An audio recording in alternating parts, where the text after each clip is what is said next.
Welcome back. New work week off to a chilly start. Temperatures today not topping out above the freezing mark, and it's going to stay that way for a good portion of this week. May briefly come up temperature-wise here for tomorrow and Wednesday, but beyond that, it looks like another shot of cold Canadian air heading our way. So our weather story for tonight, we're tracking an Alberta Clipper. It's just a storm system that originates up into Canada, western areas of Canada, and it slides down to the south and east and usually brings some accumulating snows into our neck of the woods. Thing is about these Clipper systems, it's not coming from an area that has a lot of moisture, if you will. So limited moisture with these systems. There is some lift in the atmosphere, though, associated with these guys, and there may briefly be some moderate snow associated with it, but again, usually they're not big snow producers. We'll track it for you as we go through the overnight period tonight and through tomorrow. Again, it'll be cruising across the Great Lakes and eventually through our neck of the woods tomorrow and then off the New England coast here as we go through the day on Wednesday. So periods of light snow likely here in the Twin Tiers beginning tomorrow.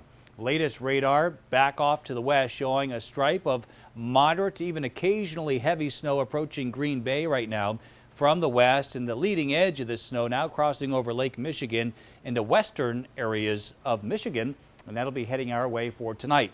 Winter weather advisories posted by the National Weather Service for much of Wisconsin, then down through Michigan, and then areas of Ohio, and then portions of our viewing area as well. Technically, Potter County under a winter weather advisory for that expected snow arriving with the Clipper. For the rest of the viewing area, it doesn't mean that we're not going to see snow, but it just means we're not going to meet the criteria for winter weather advisories, which is over 3 inches of snow. So most of us looking at between 1 and 3 inches from this event over the next 24 hours. Meantime, out ahead of the system, just a couple flurries and light snow showers mainly off to our south and west. Looking at some clearing now over the southern Finger Lakes area, and that's allowing temperatures to drop off quickly. But again, not much weather going on locally, and it should stay this way for the next several hours. But again, with this next storm system heading our way, we are expecting the accumulating snows for tomorrow, generally on the order of 1 to 3 inches.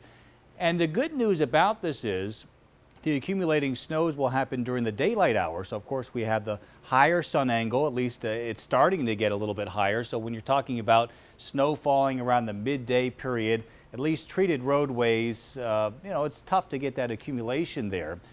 Some of the secondary roads may be slushy. You may have to give yourself a little bit of extra time when traveling, but it looks like the steadiest snows will fall during the early afternoon hours for tomorrow, beginning shortly after daybreak, by the way, and then starting to taper off tomorrow evening. There'll be some leftover snow showers around, though, as we go into Wednesday and Thursday. But again, most of the accumulation that we'll see this week will actually happen tomorrow, and it'll be 1 to 3 inches. 27 is what we forecast today, 29 the unofficial high, 14 for a low tonight, clear to start, then increasing clouds, 32 with snow likely for tomorrow.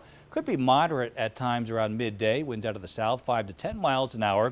The rest of the 7-day forecast showing more snow showers for Wednesday and for Groundhog Day on Thursday, and then again through the weekend. But the snow showers that you see really not expected to end up with much in the way of accumulation. We'll be keeping an eye on a system late Sunday and Sunday night, but right now all indications are that the system's going to kind of hook wide right up the coast. But we do have the chance for some snow late Sunday. So all in all, feeling like winter across the Twin Tiers, and we'll see a touch of snow for tomorrow. Now, when we noticed that when you were outside, it's a little bit brighter out there now. That's right. Daylight, well, the day's getting longer, obviously, now that we're getting away from the first day of winter and getting closer to that first day of spring, so that's always nice to see. Typically, this is about the coldest time of year, though, the end of January, early February. And again, after looking at that 7-day, got to feel pretty chilly here in the Twin Tiers, and we do have snow in the forecast as well. All right, Joe, thank you so much.